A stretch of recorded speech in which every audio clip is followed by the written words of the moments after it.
Hi, everybody. Welcome back to the Dice Tower. My name's Chris Yi. I'm Mike DiLisio. And since we have Mr. DiLisio here, resident expert of a certain type of game, I thought, why not do a whole video featuring nothing but small box trick-taking games from Japan? Yeah, I'm all for it, Chris. Count me in. Mike, I'm in. Several of those things that you were holding do not fit that description. They don't. Several of the things I'm holding don't fit that description. They don't. We planned this poorly. Let's get started.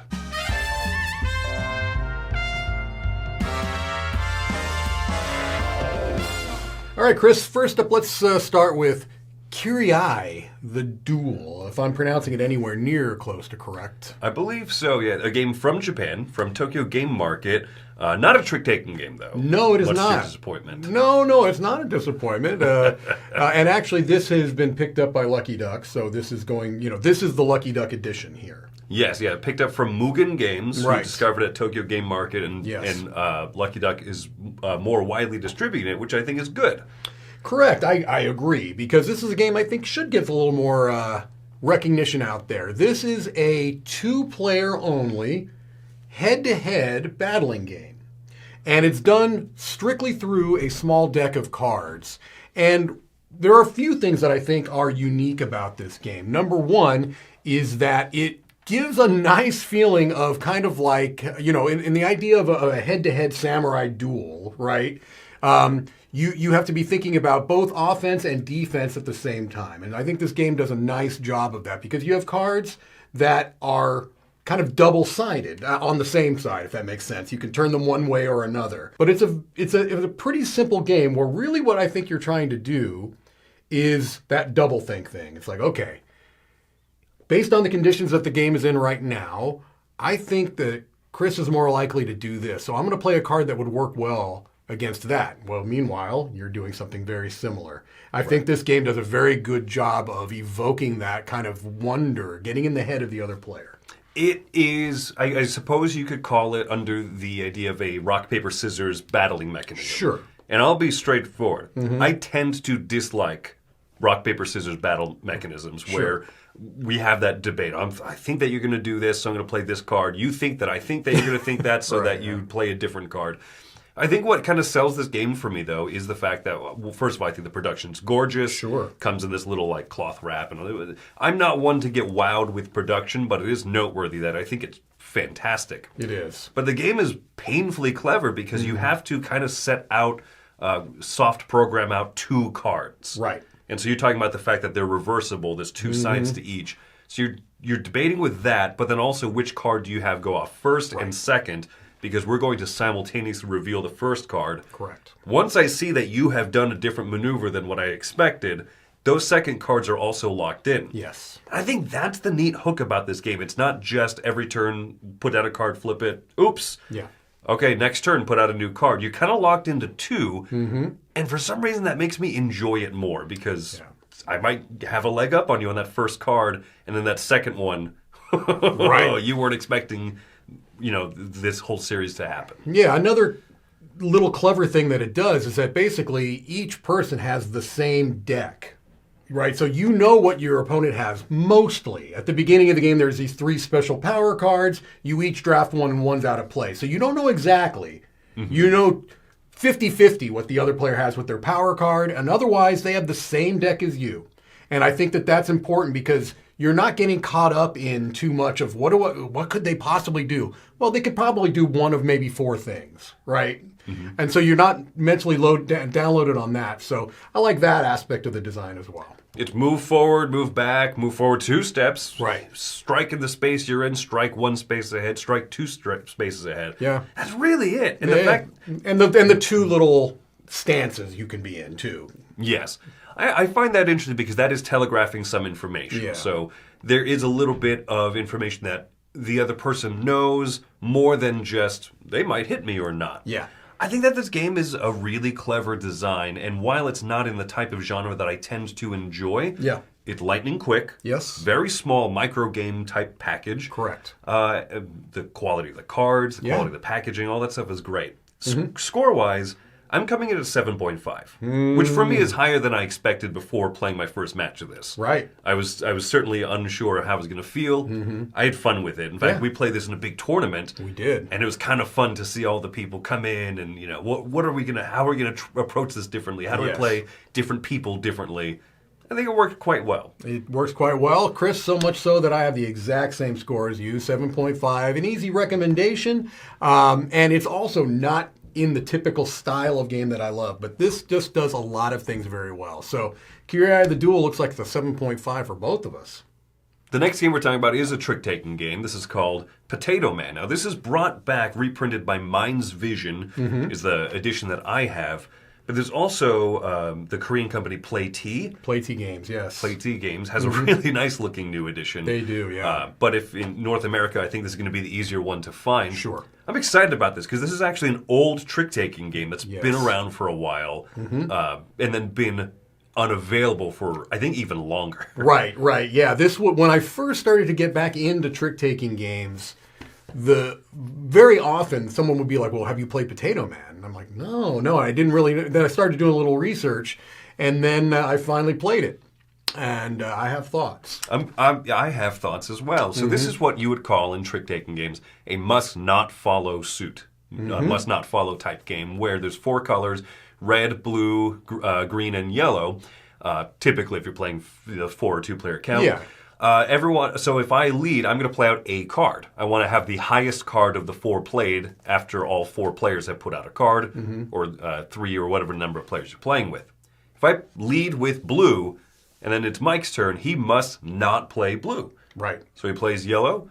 Well, the next person must not play blue or yellow. So you have to play all 4 different colors out there, and you see who has the highest number. That person is the winner of the trick, and will score a scoring card depending on what color they won with. Yes. And they are worth different number of points because some of the cards generally have a higher number threshold. The red is the easiest to win with. Yep. So the scoring cards are worth the fewest points.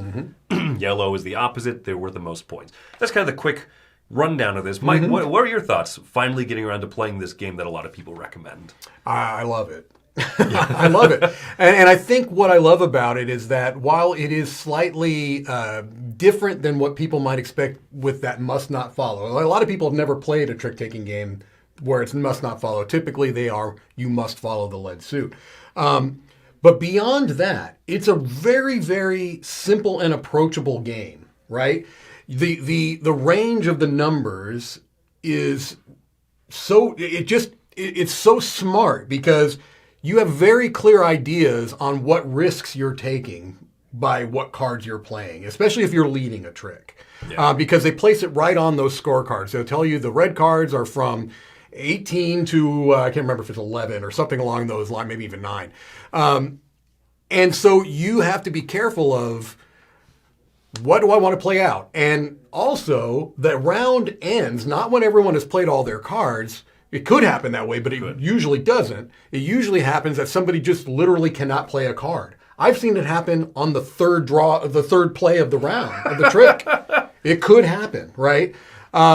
So the only real difference than a traditional card game, other than the must not follow, is that you've got these potato men, right? Which are the yellow cards, 2 or 3 of the yellow cards. The 1, 2, and the 3. Yeah, and the worst numbers in the deck. Yeah, and the 16, 17, 18 of the red or pink. And so the way that works is that if you play one of those high cards, they're pretty much guaranteed to win a trick unless someone plays the yellow 1, 2, or 3. Which are the lowest ranked cards in the game. So the 3 lowest ranked beat the 3 highest ranked.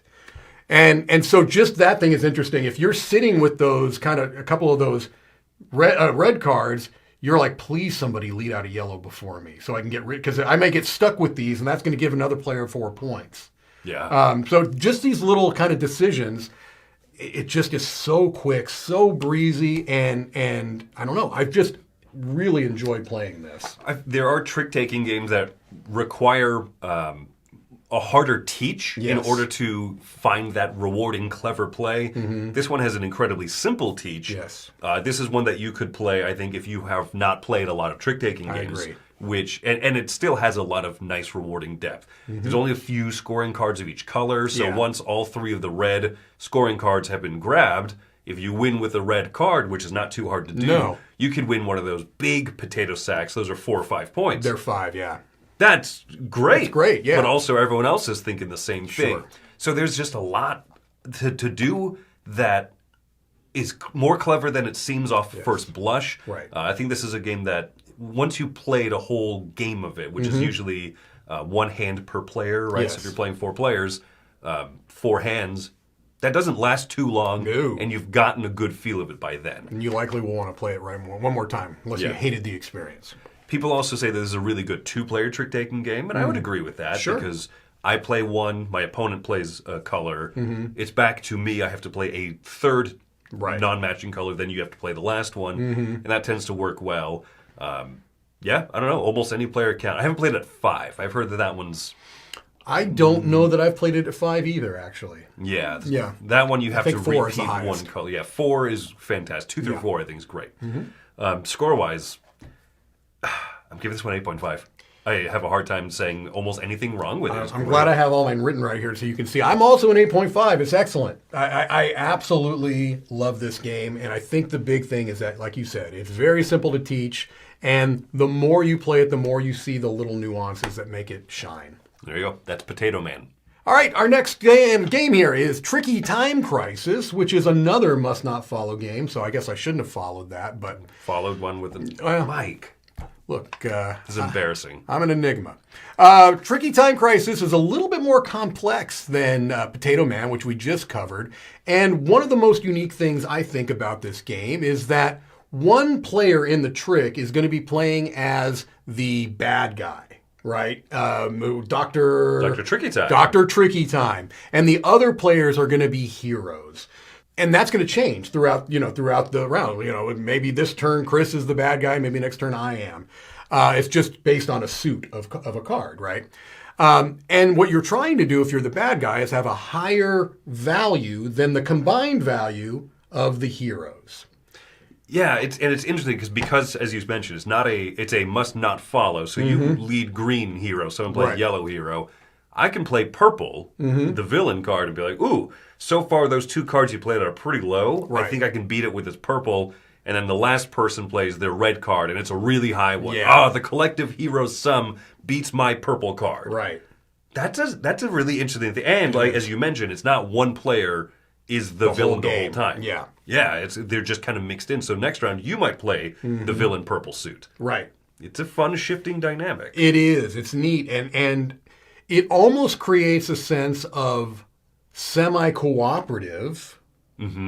But that changes every trick, right? It's like semi-co. Yeah, because on this trick, in this trick, I may want Chris to do well with me because then we'll defeat, But on the next trick, he's the bad guy, and so now I'm cooperating with, Camilla or whoever it is that we're playing with. So I think that's neat. That is really neat, and the fact that you can kind of the different heroes kind of have different things going on, and you can change out and be a different hero. It's neat. Yeah, there's one special card per hero. Right. Otherwise, the suits are very, very Sure, simple. sure. And so, yeah, just this one card has this one special effect. Not too hard to explain. No. Because the core of this game is not hard, Right. but it's an odd concept up front. Yes. The idea that, okay, 3 of the cards will be on the same team. Oh, which 3 of us are in a team? Well, that's not defined until The cards are played. the cards are played. Right. And then the next trick, it's undefined again. Exactly. And so it does a lot of the same things that you can tell the inspiration from games like Potato Man Sure. with the must not follow. Your hand could end early. Yes. If the only card not played out yet is yellow, I don't have yellow, I reveal my hand. Sorry guys, the round's done it. now. But this also has a very fun thing with the scoring cards. If you've played David versus Goliath, it has that same kind of idea of every time that you win a trick, you can collect cards from the middle, put them face up in front of you for scoring. You want to not have multiple of the same suit, because if I have the 14 in red, that's worth 14 points. I'm making up the number. I can't remember, Sure. But if I have multiple reds, they're only worth a few points each card. Right. And so that's a huge bummer. It really is, yeah. So you talked about that semi-co-op type of a thing going on where sometimes you're like, I'm sorry, guys. I'm actually making the heroes lose this round. Right, because I don't want that card. That's very true. Yeah. So, yeah, I think that this one works really well. I'm giving my score first because we've had the same score in the last two, and so I want to make it look like I'm giving this a 7.5. This is a game that I think is very, very clever, and it's one that I happily play and happily recommend. I do think that it has a little bit more of a limited appeal than something like Potato Man, because I would not play this with people that are not terribly familiar with trick-taking games. I think it would be a step too far for people that are not familiar with trick-taking games. So that's really the one thing. But again, I still think it's a very solid design. 7.5. I'm going to give this one an 8. All right, good. So we have a different score. I think it's really clever. But like you said, some of that cleverness comes at the expense of being as smooth of a teach.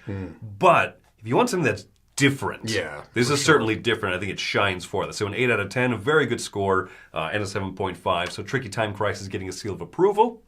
Let's keep moving on. Our next game is this little one here called Secret Number from Yusuke Sato, who's a designer, a Japanese designer who also did Couture from All Play, who's their sponsor. We both really like that one. I really like Couture. I was excited to see kind of just an obscure, strange little package here. So what's going on in the game of Secret Number? Well, there are multiple cards out there. There are 2 zeros, 2 ones, 2 threes, 2 twos.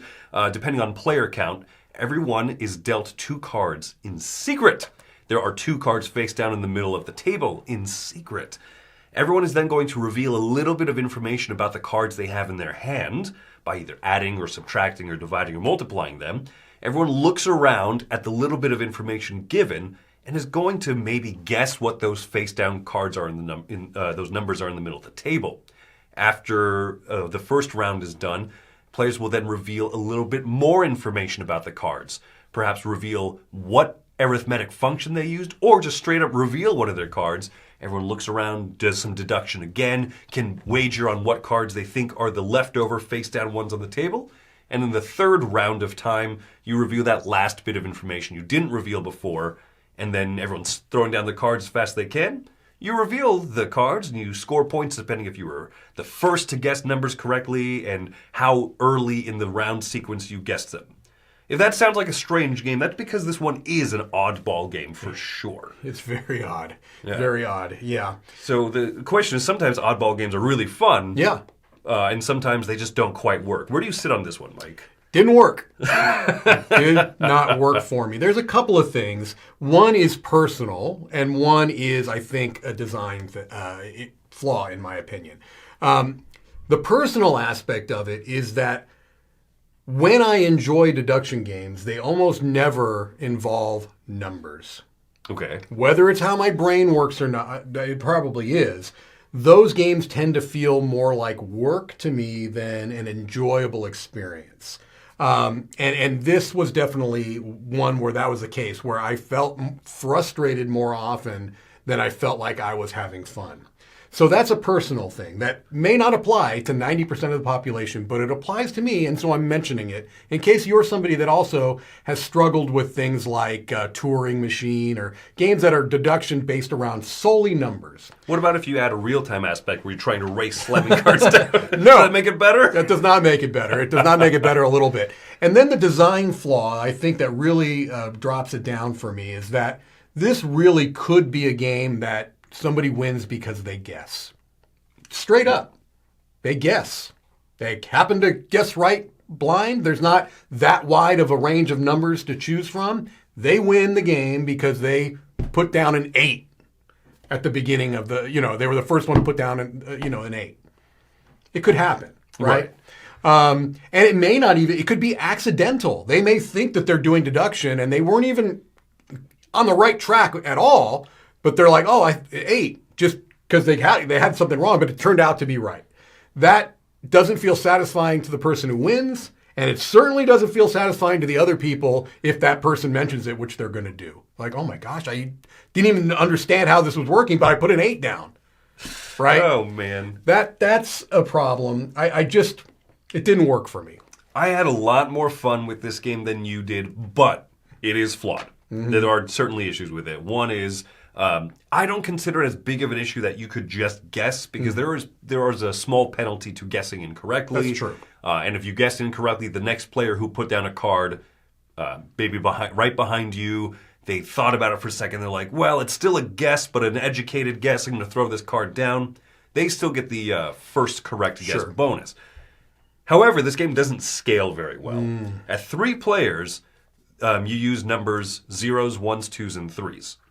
And so the what is it? The pool of available things. I'm adding a 3 and a 2. It's a 5, right? As soon as you reveal that, my sum is 5, people go, you have a 2 and a 3. Yeah. It's so okay. Well, that's easy. So I have these numbers. This person probably has I'm going to throw this card down. Right. When you're playing this with 5 players, all of a sudden that potential pool of information you can give becomes gigantic. Right. I reveal that I have a 4. Okay, well, that could be 2 plus 2. That could be 1 plus 3. That could be 2 times 2. And that could be 6 minus 2 or 5 minus 1. Right. Right. All of a sudden, there's too much room. Yeah. Whereas with 3 players, there's like so little room that it becomes kind of that speed deduction game. In a 5-player game, it's mostly a guessing game. Right. I really wish I liked this because it's clever and it's so different compared to... It's unique. Yeah, for sure. For sure. It's just not quite refined for what I think that it's going for. And I tried this at multiple occasions with multiple player counts. Everyone kept making fun of me, like, Chris, let secret number go. Right. Yeah, you definitely you gave it every opportunity possible, for sure. So, score-wise, where would you come in? This is a 4 for me. It just... I don't think it's just me, right? I mean, sometimes I'll say a game is not good, and I'm like, well, but this is probably just me. No, I do think that the game fundamentally has some flaws. It probably is at a 4 because it also is one that just doesn't work for my brain well. Take that out of the equation, it still would not be something I would recommend. I enjoy this one. I've debated all the way between a 5 and a 6, right? Because of the amount of fun that I've had with it, it could go up to a 6. But ultimately, score-wise, I'm going to give it a 5 because I don't think it's refined enough to even give it that high of a score. If you want something that feels completely experimental and weird and different, this is one you could try, but I'm not really recommending it. There you go. Secret number. All right, and finally, we're going to be talking about 12 Chip Trick. This is coming from Korean publisher Mondu Games. And this is a new kind of version of the game. It came out originally, I believe, like in a baggie. I think it used crokinole discs with like burnt-in numbers. Right, and this is a beautiful, beautiful production. Little pull-out case. Oh my gosh, I'm not fancy enough. We're not worthy! Right, and then you've got these, which are relatively superfluous. These little kind of things you can put in front of you for like a player. And then the pièce de résistance are these chips. Very satisfying poker chips, and hence the name 12 Chip Trick. Because Mike, there are 2 colors of chip, I notice. There are 2 colors of chip, and this is a trick-taking game, so think of it as these are cards. But they're cooler than cards because they're chips. All right? And so the way it works is that there are 12 chips being from 0 to, am I getting it right? 1 through 12. 1 through 12. Yeah. Look, numbers mean nothing to me. Ignore anything related to numbers. Basically, 1 through 3 and 9 through 12 are your blue chips. Okay? And the numbers in between are your red chips. And so you're going to be playing these chips out as a trick, as if they were cards. And the winner of the trick gets to choose from amongst those chips to put into their scoring pile. However, if there's a red chip in the trick, which again are the middle numbers, you have to choose those first. And then the remaining players are going to be able to choose from what's left. This is a game that when I read the rules and when I played it the first couple of times, I thought, well, it's cool, but I don't know how much is there. Sure. This is a subtle game. Yes. This is a really subtle game. By my 4th or 5th play, I'm like, oh my gosh, I think I'm getting what's going on here. This is not as simple as it seems. There's some really clever play you can have in this game. It's interesting. So when you win the trick, you take a chip and it goes face up in front of you. It's out of the cycle right. of the hands. and everyone else who then takes a trick, takes a card from the middle, to chip from the middle, puts it into their hand. Right. I should have mentioned that. Sorry. Yeah, no. And so that adds to some of that subtlety as you're experiencing a certain numbers falling out of that rotation. Right. Because it is kind of fun in trick taking, and sometimes when those cards do get passed around, you have what is a superior hand, and after you win a trick or two, those cards you won with are in other places. And this one does that, and I think it does it so cleanly. It does. To the point where you said it might almost feel too subtle at first. But I found myself really enjoying it. Yeah. Even after just the first game of it, I thought, okay, well, there's certainly something here. Enough to keep diving back into. Clearly, you had that if you've played it. Yes. 4 or 5 times before, kind of discovering what you feel like is the gold in there. Yeah, I think that's exactly it. Like, I was enjoying playing it. Right, before I kind of saw some of those subtleties, I was like, yeah, this is fun. This is a nice, light little, and it is. It is those things. But there's more, right? There is more there if you want to explore it. There are some subtleties that really come about with repeated play, especially with the same group. Yeah. Because everyone, I think, some people get it first. I played it with people that they got the hook right away. They're like, oh. Whereas it took like 4 games for me to go, oh, I think Wendy and I got it pretty quickly. Yeah, no, I didn't get it very quickly, but that's okay. I eventually got it. But even until I did, I enjoyed it. So I think that's a pretty good statement in and of itself. So some of those subtleties, let's talk about. So one, I think, is kind of when you throw out red chips, right? Because okay, well, Mike is winning this one. He slammed down that 12. Right. He's excited. I'm going to throw him a chip he doesn't really want. Yes. Because he has to take that first. Right, absolutely. That's one of those nice little moments, for example. What else for you? Really, it's that idea of the changing pool of basically resources or cards or chips or whatever. That is something that I think is really, really, again, it's subtle. It's subtle. Like, it's like, yeah, clearly I see that if this card or if this chip is in front on the table, it's not in the mix anymore. But the timing of when which particular values go in and out, and the timing when enough red chips are out that's going to change the kind of the flow of the game. Like, it's a timing pacing thing. I think that I find some subtle things in there, forcing players to take things that they may not want to take, those types of things. Right. Knowing, okay, well, given that that's what's played out there, okay, well, I'm going to play this one instead. Trying your best, because your hand of cards is diminished, your chips are diminishing as you're playing. You can also kind of control when you're going to win a trick, perhaps, right, and be stuck with only one chip left, because that you're kind of at the mercy of the rest of the play at that moment. Yeah. So you can kind of control what chips you're going to have there when that happens. Right. The idea that you're trying to go for a score of closest to 21 without going over. That's big, yeah. There are some rules variants, but I really like that busting variant. I do too. I like the busting variant. Yeah, so you'd want to not go too high. So which chips do you score in front of you? Well, the 12 is an awesome chip, but do you really want that as 12 points when you only have 21 to play with? Yeah. And there are many trick-taking games where the goal is just win as many tricks as possible. There are many trick-taking games like that, right? And those can be great, but they're very straightforward. I tend to like trick-taking games where sometimes you want to lose a trick. Yeah, absolutely. This is one of those games. There are times when you don't want to win that trick. You want to bring that back because you know it's going to be better later in the round for you. Exactly. So, yeah. Well, and when one player has won 4 tricks, i.e. they're out of chips from the hand completely, scoring happens immediately. So you don't just score the chips that are won in front of you, but also the ones left in hand. So that's that other moment of subtlety that really elevates the game for me, where I'm still holding the 12 and it's near the end of the game. This is bad news bears for me. Yeah. I need to throw this out here soon. So what am I going to win with that one? Right, exactly. Yeah. It does a lot with a little. Yes. It's also really very good production. Yes. But it's still a small production. Yeah, I agree. Yep. So where are you coming in on this one? I'm telling you, after this discussion we had, I came in too low, I think. Well, I'm going to stick with my original thing and put this as an 8. I think that this is something that could go higher as I continue to play with more groups and kind of see how other people approach the game. I've played it with just a few groups so far, and so I'm very interested because it's a relatively new game. It's relatively new in this version, which is the one that's easier to get. We got this at Essen. So yes.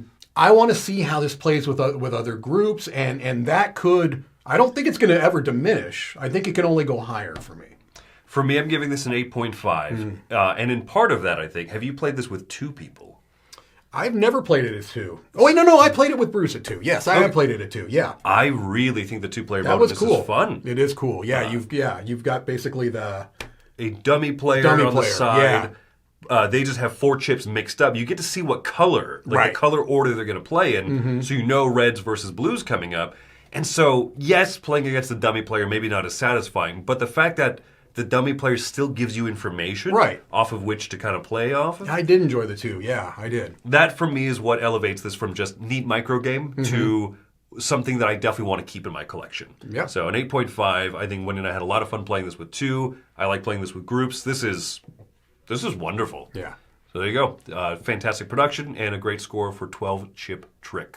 All right, Mike, we did not cover 5 different Japanese trick-taking games only. No, we didn't. Instead, we had to cover a variety of games. Yeah. A balanced diet, though, will keep you regular and healthy. We will. Potatoes. Potatoes.